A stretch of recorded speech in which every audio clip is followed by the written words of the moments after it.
அனைவருக்கும் மதிய வணக்கம் உறவுகளே. மணி எத்தனைன்னு பார்த்தீங்கன்னா மணி 11:03. இங்கே பாருங்கள் உறவுகளே, என்ன பண்ணிகிட்டு இருக்கோன்னு பார்த்தீங்கன்னா முந்திரி கொட்டை பொறுக்கிட்டு இருக்கோம். நான் தான் சொன்னேன்ல, ஐயோ அந்த முந்திரி கொட்டை பொறுக்கிறது கூட பெரிய விஷயம் இல்லை உறவுகளே. முந்திரி கொட்டை கூட பொறிக்கலாம். ஆனால் இந்த இது இங்கே வந்தால் அந்த கருப்பு கலரில் ஒரு சுள்ளா இருக்குது உறவுகளே. சுள்ளாம் பறக்குது தெரியுதா என்னன்னு தெரியல. இங்கே பாருங்கள், நிறையா பறக்குது பாருங்கள்.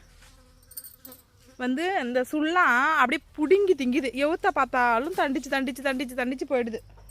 இங்கே பாருங்க உறவுகளே, இதுதான் நீ பொறிக்க. ஆனால் இன்னும் பொறுக்கல உறவுகளே, என்ன கிடக்குது.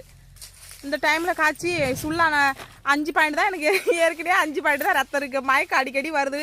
ஹாஸ்பிட்டலில் போய் செக் பண்ணா 5 பாயிண்ட் தான் உனக்கு ரத்தம் இருக்குது அப்படின்னு சொல்லி நல்லா ஃபுல்லாக சாப்பிட்ற உறவுகளே. ஆனால் ரத்தம் மட்டும் ஏற மாட்டேங்குது. அது ஏன்னு தெரியல. ஐயோ ஏன்னு தெரிஞ்சா நீங்கள் சொல்லுங்கள். ஆனால் எனக்கு இப்போ தான் டவுட் வருது. இந்த சுள்ளா கடிச்சு கடிச்சு என் ரத்தத்தெல்லாம் இழுத்துடுது நினைக்கிறவர்களே. இதான் உண்மை. அதான் உங்ககிட்ட சொல்லுன்னு பார்த்தேன். ஏன்னா வந்து எங்கள் கொல்லையில் வந்து வேலை செஞ்சுட்டு இருக்குதான். இங்கே முந்திரி காட்டில் மட்டும் உறவுகளே செம்ம சுள்ளாம் பறக்குது. அது கருப்பு கருப்பாக பறக்குது உறவுகளே. அதான் உங்ககிட்ட ஷேர் பண்ண நினச்ச உறவுகளே. எல்லாத்தையும் இந்த கொஞ்சம் தான் தட்டி போட்டிருக்கேன். அங்கே பாருங்கள், முந்திரி பழம். ஆனால் இந்த டைமில் வந்து முந்திரி பழம் வந்து நல்லா இருக்காது உறவுகளே. இது இப்படி தான் இருக்கும். இதெல்லாம் நாங்கள் சாப்பிட மாட்டோம். ஆனால் பாதி தான் முடிச்சிருக்கோம். இப்போ தான் மணி 10 இல்லை, மணி ஒரு 8:45 அப்படி வந்தோம். கொஞ்சம் பாதிக்குள்ளேயே முடிச்சிட்டோம். இன்னும் மீதி இதெல்லாம் அந்த இன்னும் லாஸ்ட் வரைக்கும் இருக்குது. இன்னும் அது வரைக்கும் பொறுக்கணும் உறவுகளே. ஏதோ 1-2 கொஞ்சம் தான் கிடக்கு. அதான் உங்ககிட்ட சொல்லுன்னு பார்த்தேன். முக்கியமாக என் ரத்தம்லாம் குறையுதுன்னு பார்த்தா அது இந்த சுள்ளானால தான் நினைக்கிறேன் உறவுகளே.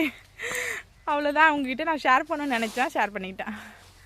வாங்க உறவுகளே, எங்கள் கூட கொட்டை பொறுக்கிறதுக்கு வாங்க. வெயில் வர செம்ம வெய்ய அடிக்குது. வெய்யனால பார்த்தா தெரியுதுங்களா, வெய்ய செம்ம வெய்ய அடிக்குது உறவுகளே. விவசாயிகள் வந்து என்றைக்கும் ஓய்வு இல்லாத வாழ்க்கையாக இருக்குது. ரெஸ்ட் இல்லாத வாழ்க்கை, ஓய்வு இல்லாத வாழ்க்கை. என்றைக்காவது ஒரு நாளைக்கு நம்ம வீட்டில் இருக்கணும்னு நினச்சா அன்றைக்கி தான் வந்து முக்கியமான நம்ம எதாவது காரியம் ஃபங்க்ஷனு இந்த மாதிரி கிளம்பி போயிடுறோம் நம்ம. இதே பாருங்க உறவுகளே, சுள்ளாம் பார்த்தீங்களா, இந்த சுள்ளாம் தான் உறவுகளே கடிக்குது. ஓகே உறவுகளே, பாய்.